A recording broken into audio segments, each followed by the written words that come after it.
Mr. Marston. How are you, sir? I'm all right. I met up with your friend, Seth. Oh, Seth of the Dead. Yes, interesting fellow. You don't meet many men these days with the moral fortitude to cut straight to the chase like that, do you? Thankfully not, Mr. West Dickens. Yes, contemporary society is remarkably harsh on professional exhumers. But did you know that in ancient Egypt, it was an art form valued more highly than literature? I believe Seth comes from that school of thought. How very interesting. Look, you thought any more about our plan? Ah, your plan, dear boy, your plan. I am merely the help, not mercifully the arbiter of wisdom. What you are, dear boy, is the man whose life I've saved twice now.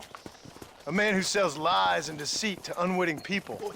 A man who, if he doesn't help me, I won't think twice about putting a bullet through his skull, feeding to the vultures myself. You see, Mr. Marston, you have the exterior of a violent man, but the soul of an angel, and that is what I think I cherish most about you.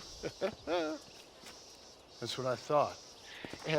But before we can attend to your particular problems, we need some extra lubricant to oil the machinery of business. And this being America, that lubricant with which we concern ourselves is money.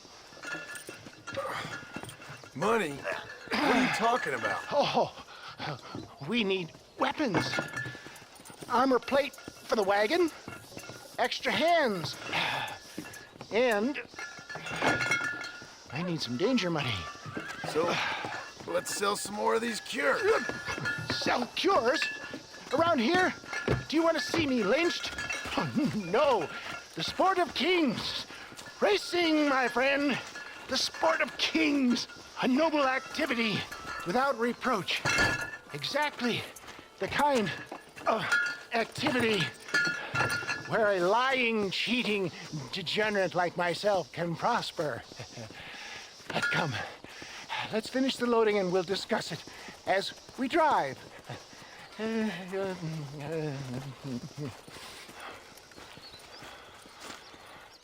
Now, sir, tooth gap, tooth breach.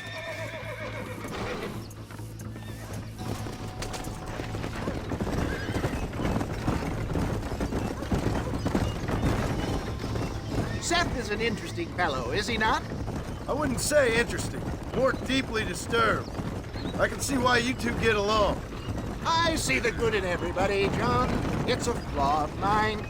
I have a soft spot for life's flotsam and jetsam. A connection with him more like. You and Seth have a lot in common. You both rob people for one. Mind you, at least he waits until they're dead. Ah, my dear boy. Nobody is more critical of drinkers than a drunk who's mended his ways. What are you talking about? Come on now, John. I've heard about you. You spent your life robbing people. It's a little inappropriate to be taking the moral high ground now. I had the courtesy to put a gun in their face. Whatever helps you sleep easily at night. We stole from those who had too much. We tried to give to those who had too little. A Robin Hood with spurs. Oh, romantic. You expect me to believe that poppycock? Maybe I'll have the good fortune to be able to leave my nefarious life behind one day and work on the government's dime. Don't talk about things you don't understand. Dear, oh dear, simmer down, my boy. You need to start appreciating your friends more. Folks around here don't see you as any different from Bill Williamson. I didn't think I'd have to huckster snake oil and dig up the dead, that's all. Take it from me, John. Collaboration is the key to success. I can help you. Seth can help you. It's business. Nothing more, nothing less. There's no need to make it quite so personal. Suits me.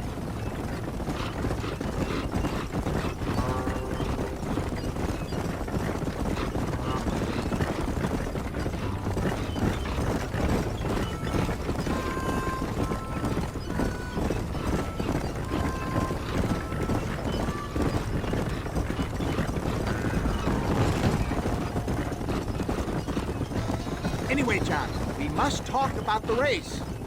Yes, the race. Oh, come on. Time to purge that negativity and start thinking like a winner. You're going to have a whale of a time. They've been holding these chariot races in New Austin for as long as I can remember. And we need the money. Why aren't you racing then? Me? Oh, no. Not my thing at all. You have already proved yourself more than adept at the reins, my dear boy, and under some stress. These races are Byzantine in their ferocity, and the terrain is treacherous. People will do just about anything to win.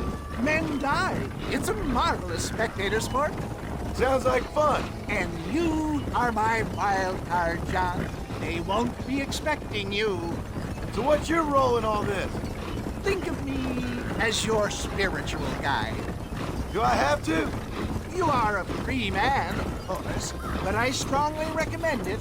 Imagine, just for today, you are not an aging bounty hunter, and I am not an avant-garde business pioneer. No, sir. Today, we are gladiators. Motivation, dear boy. I'm definitely feeling motivated to get the hell out of here.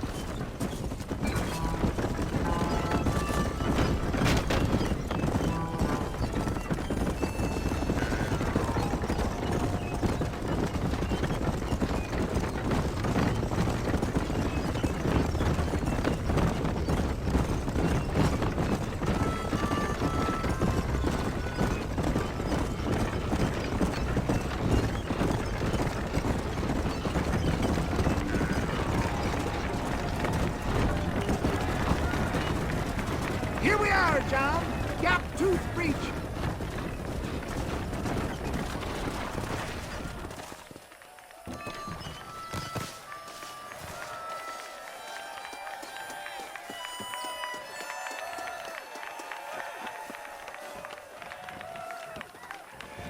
Drivers!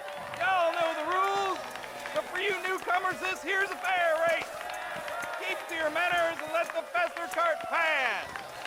So now that's been said, y'all can get to running each other off the road like always. All right now, counting to three.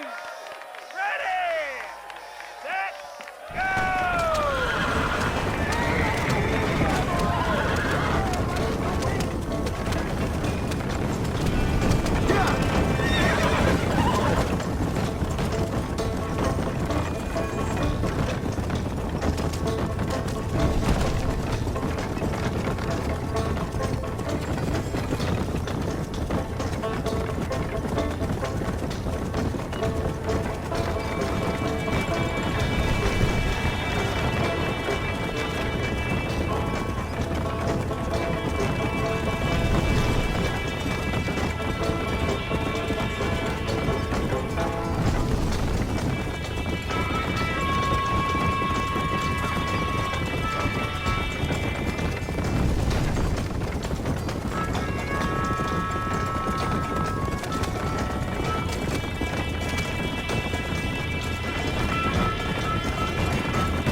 Nice, mister.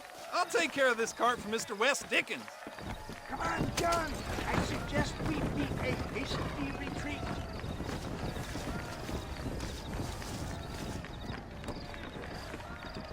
Right. Best remove ourselves from the stage before somebody decides they want their money back. Fine by me. Wasn't that fantastic?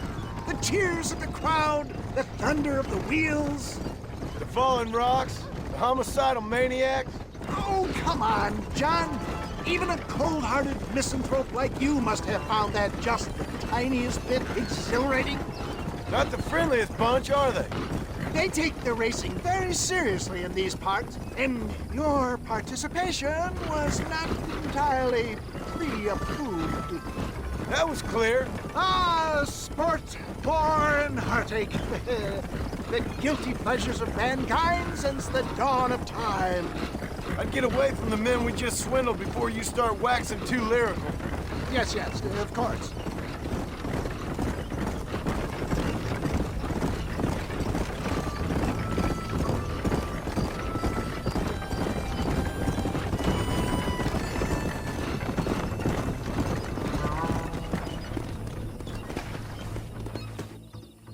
Well done, sir. Well done. Having you as a ringer has netted us a fine profit. We seem to be wasting time, old man. Oh, patience, my friend. The Trojan horse cannot run before it can walk, if you'll forgive the metaphor. Next, we need to procure some grand and overwhelming firepower. And for that, you need to contact an old friend of mine. Goes by the name of Irish. Irish. Yes, he's an interesting kind of fellow. He usually can be found in Armadillo or some other town around here on some bacchanalian revel or such. Great. An alcoholic arms dealer. What could be better?